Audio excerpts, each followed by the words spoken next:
Hello and welcome back to the Calling Home Podcast. I am your host, Whitney Goodman. Today we have a Q&A episode that covers some really important themes around accountability, estrangement, and what it means to make a relationship work for you and your family. I'm also going to be talking about a clip that I saw from the show Special Forces that I believe is on ABC and Hulu, with Kody Brown from Sister Wives talking about the estrangement from several of his adult children and his mistakes as a parent. And then a clip of the siblings on the Necessary Conversation podcast, which you all send me all the time, and they have been on my show before. So if you go back in previous episodes and find the Necessary Conversation, you will find our episode where we're talking about their political podcast that they have with their parents who have very different political beliefs from theirs. And they've been doing this show for a couple of years. It's very impressive that they still have it going when you hear about their relationship with their parents. If you want to skip ahead to the listener questions, the first one is from someone navigating a really complex family situation. They're estranged from their in-laws because the in-laws rejected their adopted teenager. And now their youngest daughter is hoping the family will reconcile so she can be closer to her cousins. And then for the other question, we have a 2-part voicemail that so many of you will relate to. It's about what happens when siblings respond differently to the same family system. We have a lot to get into today, so let's go ahead and dive in. I've never heard of this show before, Special Forces. It's been on for a couple of years, and season 4 is out right now on ABC, and you can watch it on Hulu. But basically, they take like reality stars, celebrities, former athletes, and put them through legitimate special forces training and exercises, and they are doing some really wild stuff. But in the midst of all of this, the agents that are there with them, which I think are actual like retired special forces people, are talking to them a little bit, about their history and what they're trying to prove while they're there and anything that's on their mind that might be getting in their way. And there's this psychological component to the show that they try to address. And I've never watched really the show Sister Wives. I've heard of it.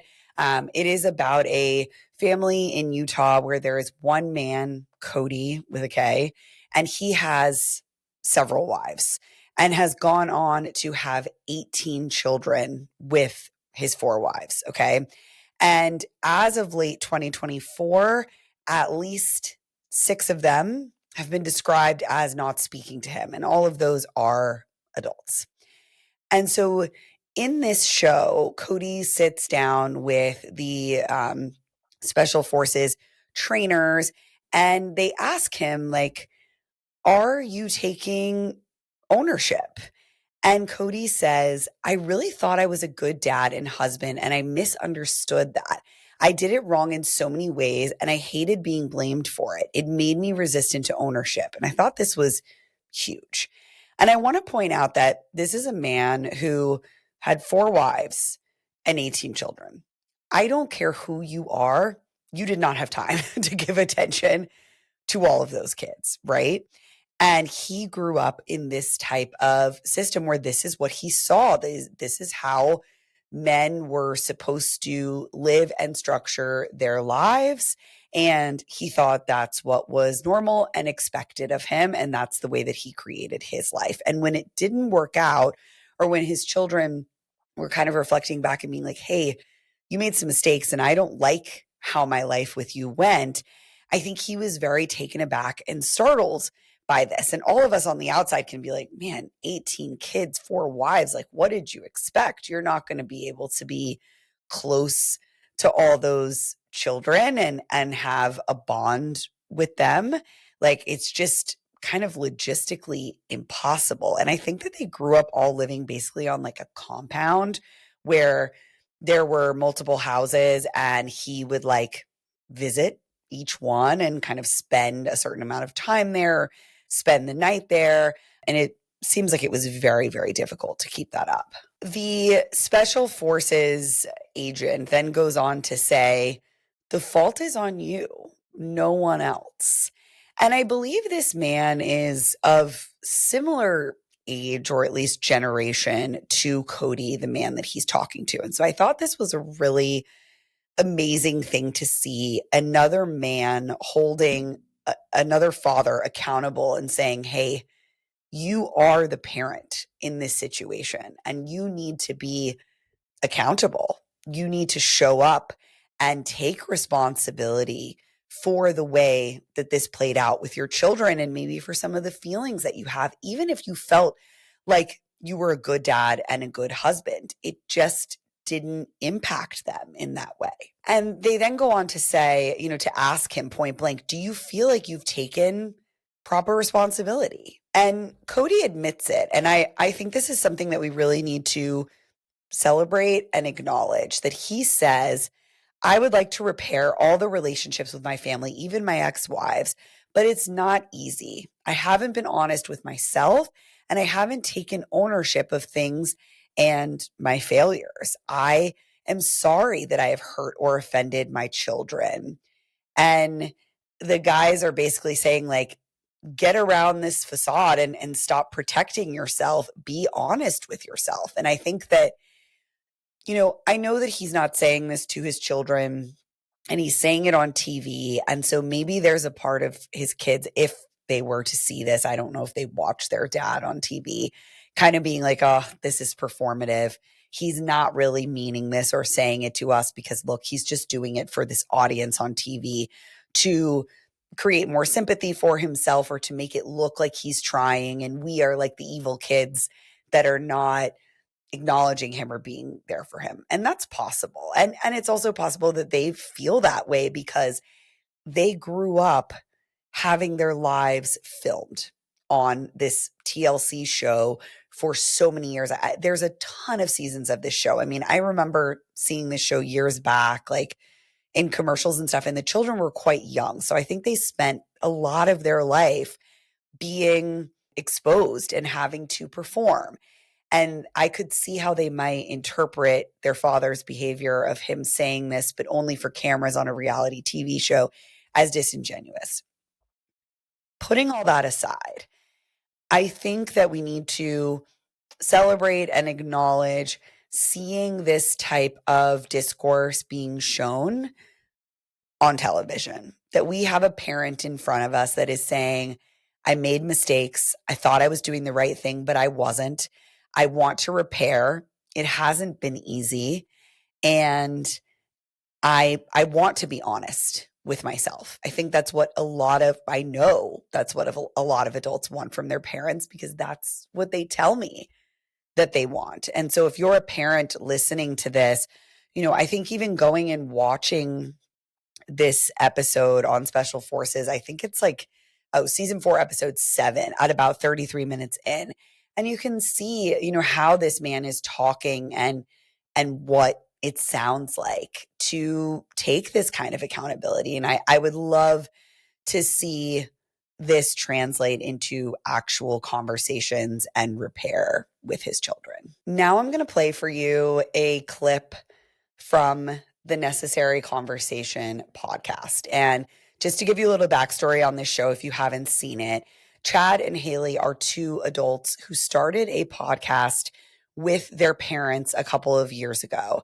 And I would describe Haley as being quite liberal and Chad as being way more liberal than his parents, just based on the opinions that they share on the show. Their parents are Trump supporters to the degree that they wear MAGA hats and buy all of his merch and are very defensive of Trump's policies. In fact, I have almost never seen them in any clip or any episode really denounce something that's being done by the administration. It seems like it doesn't matter what is put in front of them, they agree with it. And so Chad and Haley have approached this as an opportunity to have these conversations publicly with their parents. I know that when they were on my show and I asked them, what's your goal here? What are you hoping will happen? And how will you know when you've accomplished it? They said something along the lines of, they still feel like they can save their mother and have these kind of conversations with her, and that they see her ability to tolerate nuance and to have different thoughts. They don't see that as much in their father. And if you've watched the show, I think you will agree with that their father has certain very staunch opinions. But sometimes they also talk about their childhood. And that's what you're going to see in this clip. So let me play it for you. Last week on our Simmer Down, we had a controversial conversation about you and Dad hitting us with belts and yelling at us when we were kids. No, you called it beating. I wanted to get this straight. We never beat you. We spanked you. Okay. I'm going to send you something. I was going to have Dad read this, but he bailed. So I'm going to have you read it instead. I'm emailing it to you right now. There it is. There it is. I just got it. Read it out loud.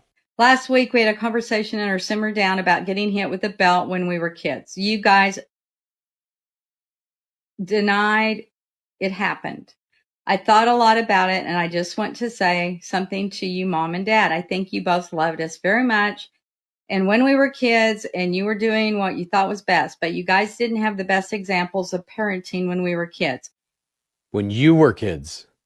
Oh, when we were kids. But you guys didn't have the best examples of parenting when you were kids. I think you'd both admit that. So how could you possibly know how to be a good parent? On top of that, you were insanely young when you had us both, 2021, and you did all of this on your own. You had a lot stacked against you.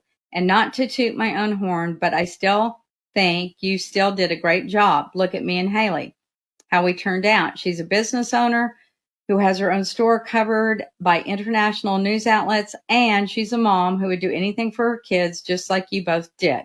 And she had her kids really young too.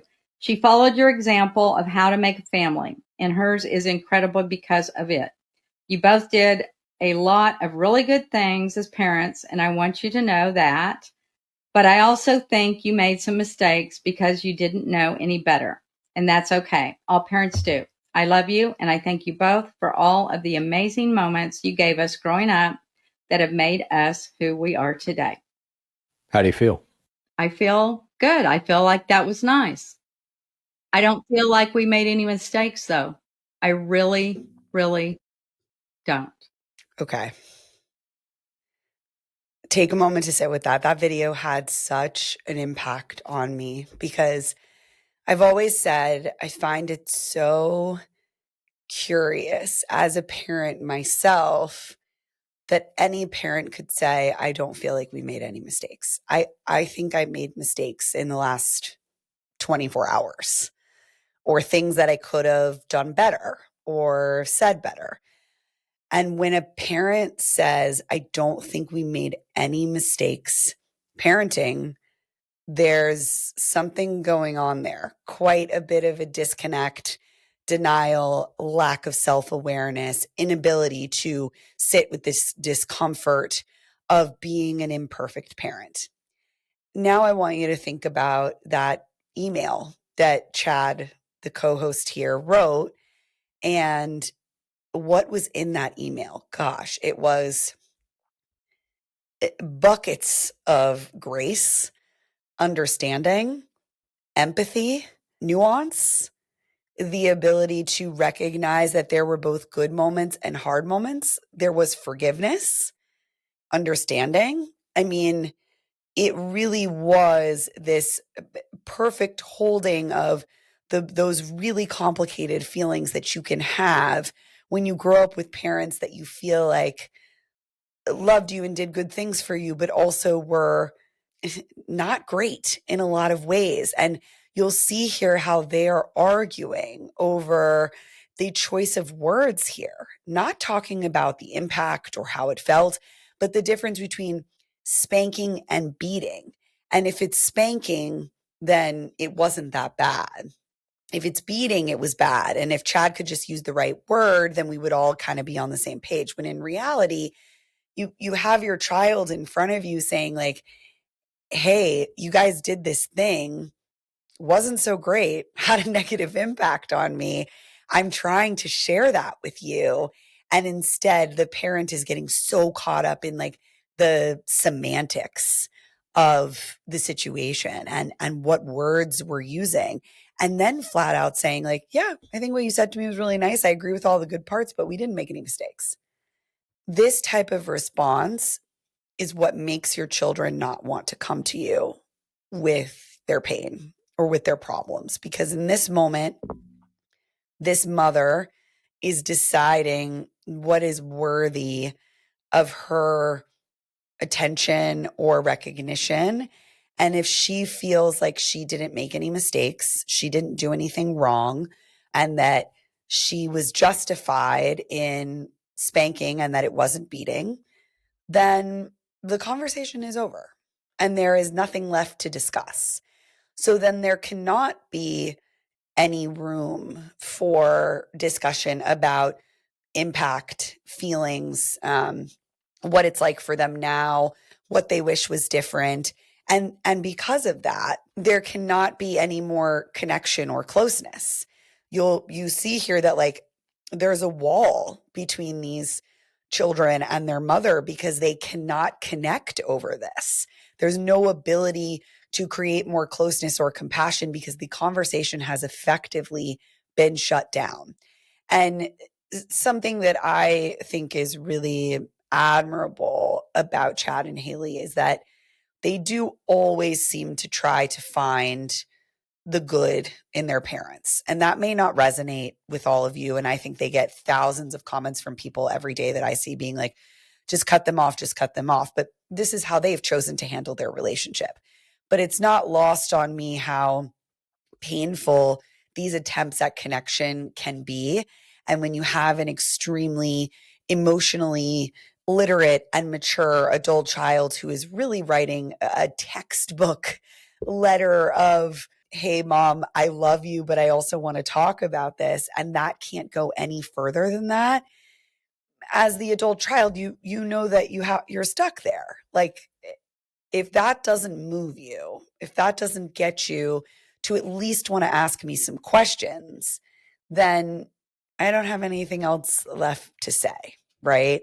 So I would love to hear from any of you if you've felt like this before, like where you have gone to your parent with understanding, empathy, compassion, seeing both sides, all of this, still only to be met with denial, rejection, and like a brick wall of it's in the past. That's your childhood. That's what happens. We're not going any further with it. And I thought that this was such a great example of that. All right, now let's move into the Q&A segment of our show.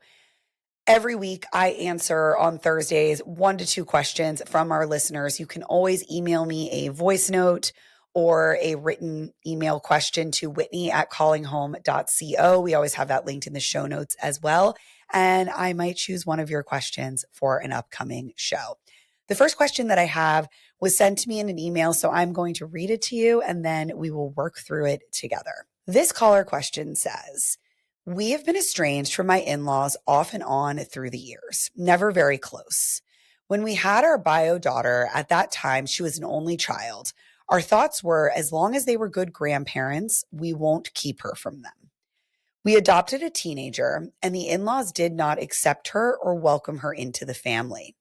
We were not around them a lot, but when we were, we would have to hide this or deflect so she did not feel it or notice it. It got to the point where we said enough and had a talk with them and nothing improved. So we went no contact. When this happened, the entire family estranged from us. His brothers will not talk to us anymore. Our bio daughter now wants my husband to get into a better place with his parents so that she can be closer to her cousins. So my husband has been trying and has a call with his mom and a mediator she chose next week. What is your opinion on us trying this for one daughter? The oldest daughter does not know them really, doesn't ask about them. They have never liked me, so we just say that is the reason for the distance. She is extremely close to my very large family, and she still is close to her bio family, so she is not lacking in good family. Our youngest daughter just wants the connection with the cousins and thinks it will be easier if she's not estranged from the grandparents. On this side of the family, she has 2 cousins the same age as her. And there are 7 cousins between the ages of 18 and 11, and she is 14. On my side, there are 9 cousins between the ages of 32 and 4, and I have a cousin her age. So on my side, there are two around her age and both are special needs. So it's two totally different cousin vibes on either family. Okay. The only thing that's like first popping in my brain here is, what is this going to do to the sibling relationship if one of your children is pursuing a relationship with cousins and grandparents where the other one is being exiled? And is the payoff really that good? You know, how often is she going to be spending time with the cousins? Is it necessary for there to be a relationship with the grandparents in order to have a relationship with those cousins? And what is this going to do to your adopted child, who likely already has abandonment wounds, not feeling good enough, and is now being excluded? I'm not sure what those reasons are for the exclusion, but grandparents that would do that to an adopted child and not to their other grandchildren is a major red flag to me. And when I hear that, I think, what could your biological daughter do that would get her rejected by them? Because they have no problem creating alliances or favoritism under certain conditions, right? So there's clearly something about your adopted child that makes them think she is unworthy of their acceptance. And that means when someone has that mindset towards a child, typically that they could do that for other reasons. You know, could there be a situation where your daughter's choices, whatever she decides to do in life, cause her to be rejected by them because that's something that you've seen them do to your adopted daughter? There's also this idea that, how are you going to manage this between the two siblings of like, oh, she has a relationship with the grandparents, but you don't. And why? And is that going to cause a rift between the two children that likely that's already a fragile and a relationship that requires some effort and some work because of the adoption and them being from, you know, maybe different backgrounds, or having those types of feelings between one another because one of them is your biological child and one is not. Sometimes those things can come up in families where siblings have different types of relationships to the family.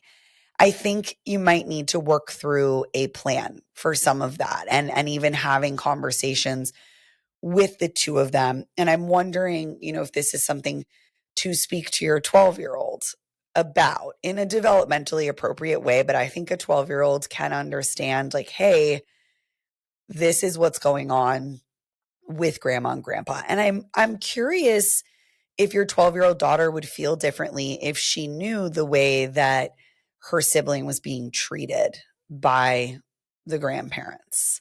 It sounds very difficult to manage. Now, we can do this in the same way while also validating your daughter's desire to have a relationship with her cousins. And you can say things like, I know you want to be around your cousins, and it would be really nice to be able to hang out with them. And I understand why this is a loss and it hurts and it sucks. And like, I wish that things could be different. And maybe even thinking about, can we get creative ways for you to spend time with your cousins, you know, if your husband's siblings are open to that. It sounds like they have also pulled away or potentially become estranged because of this. But I think there really needs to be some thoughtful, like, planning and understanding around how this is going to impact your family dynamic. And is this one of those things where you have to protect one child from further harm who might be more vulnerable in this situation while disappointing your other child? It's very hard to tell, you know, where there is more upside here, because I'm not sure what the benefit of those cousin relationships would fully be, how it would impact that child's life versus the others. But I think for your adopted child, this could be very, very challenging. And the grandparents don't sound totally safe if they're willing to reject a child who was adopted and only show love to the biological children. I hope that answer is helpful, and I hope that mediation went well if it has already happened since you sent me this question. Thank you.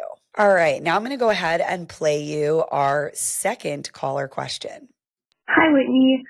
First off, I hope you're doing well. I've been binging your content recently, and it's been so very helpful. I'm calling today about how to navigate when a sibling goes no contact with your parents, but you still wish to maintain a relationship with them. For some quick context, my family unit growing up was quite dysfunctional. On the surface, me and my brother had a fantastic childhood. Our parents gave us everything, quote unquote, even to the point of basically spoiling us. They were always super present, very involved in our education, friendships, extracurriculars, everything, which seems really great. However, explosive arguments were also a very common occurrence in our home. Both of my parents, especially our dad, though, were reactive, very defensive, and void of accountability or apologies whenever there was a conflict. The typical cycle in our home was a disagreement happens, there's a loud, explosive fight, lots of yelling. Then afterwards there's avoidance or some sort of silent treatment, and then we all move on as if nothing happened. If we don't talk about it, it doesn't exist sort of thing, and the issue would never be addressed again. This now in adulthood has created some confusing relationships between my brother and myself and our parents. Me and my brother have been doing a lot of inner work independently in therapy, and we've come to recognize how dysfunctional our youth was. But both of us now being parents to babies under 1 year old and really committed to breaking some of these cycles, especially when it comes to conflict resolution and taking accountability. I personally have come to accept that certain behaviors I can't change within my parents, and my husband and I, because he's been affected too, have done some work with establishing boundaries, and so far it's been faring decently for us. We have a good, I'd say, relationship with my parents. However, the relationship between my brother and sister-in-law, now their baby, and my parents has been much more tumultuous. Recently, it kind of came to a head where my brother and sister-in-law made the decision to basically go no contact until my parents can show any sort of willingness to work on some of these issues with them, really work together, make amends, and take some sort of accountability. I currently feel very uncomfortable about this whole situation. I want to support my brother because I completely understand his perspective and decision for him and his wife to go no contact at this time. But I also feel confused with how to feel towards my parents in all this. I don't want to discuss this with them because I don't want to be put in the middle. But then I also can't act like our extended family isn't falling apart when I see them. It's like a big elephant in the room, basically. It's a hard place to be in. So any insight into this situation would be so appreciated. Thank you, Whitney, for all that you do, and I hope you have a great day. Thank you so much for that question. I've been talking about this a lot in our groups at Calling Home, the way that sibling relationships can play out so differently with parents. And this is something that I think we need to remember, that each child in the family brings out something different in the parents. And if we're talking about parents who are very emotionally immature or narcissistic, have mental health issues, substance use, whatever it is that they're going through, they're going to get triggered by different personalities, behavior, types of interactions with each child.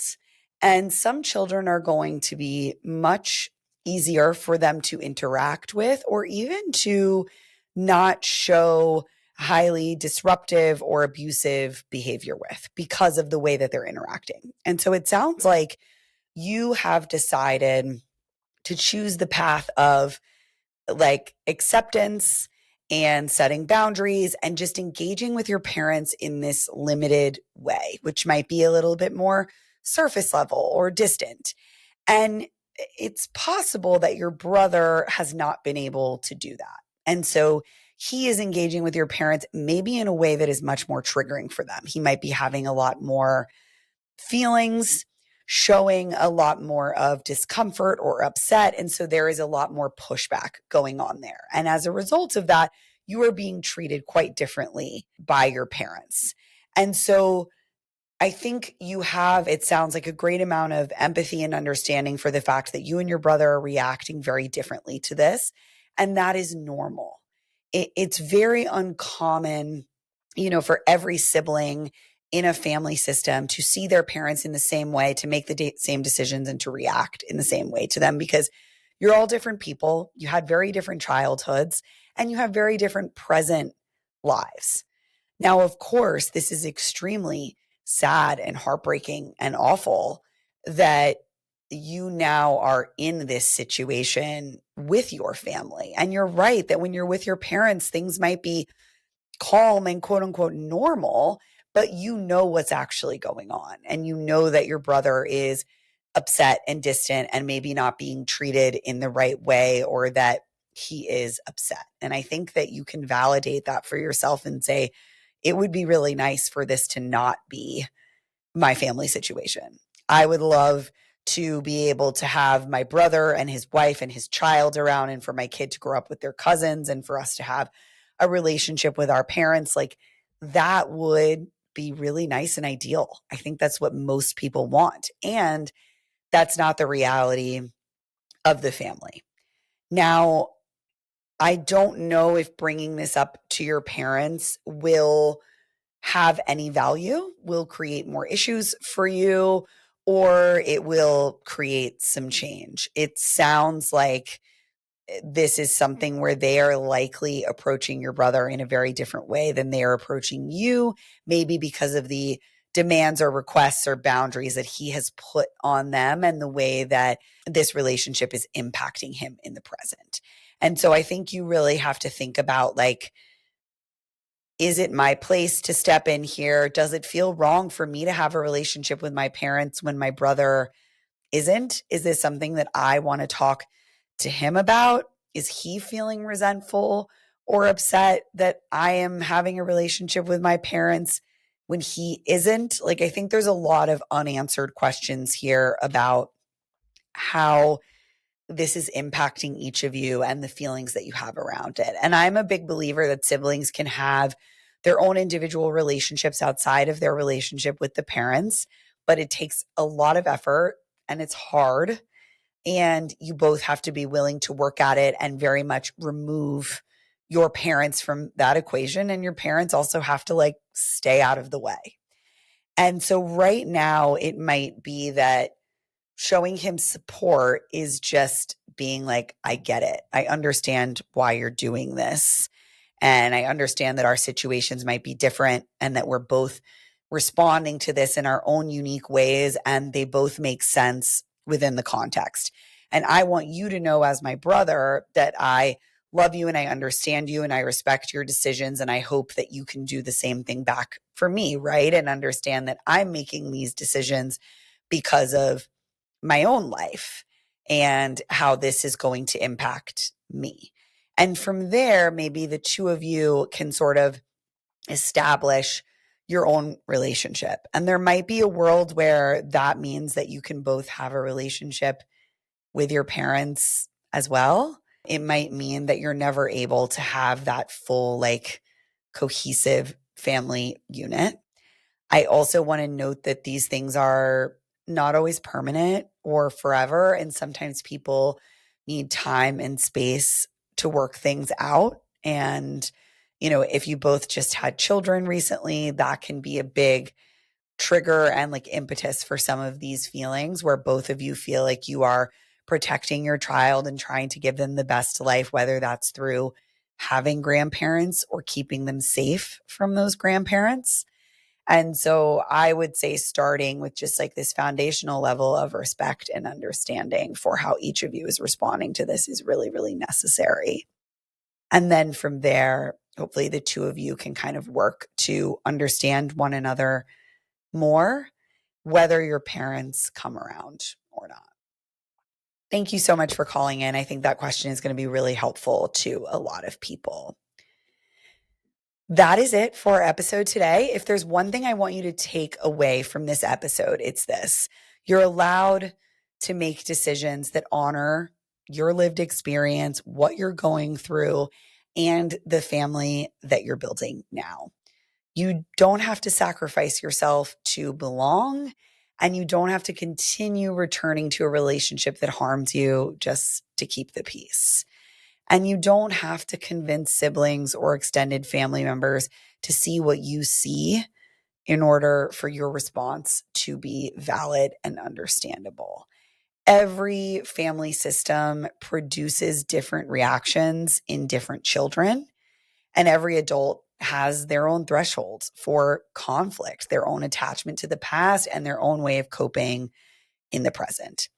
Your job isn't necessarily to make everyone agree, but to stay grounded in what's true for you and what you know that you need today. If today's episode brought something up for you, or you're navigating estrangement, low contact relationships, complicated family dynamics, or questions about repairing with a parent, you are always welcome to join the Family Cyclebreakers Club at Calling Home. We have groups, classes, and ongoing support that can help you feel less alone and more resourced. Thank you for listening. Don't forget to subscribe, leave us a review or a comment, and I will see you next week. The Calling Home podcast is not engaged in providing therapy services, mental health advice, or other medical advice or services. It is not a substitute for advice from a qualified healthcare provider and does not create any therapist, patient, or other treatment relationship between you and Calling Home or Whitney Goodman. For more information on this, please see Calling Home's terms of service linked in the show notes below.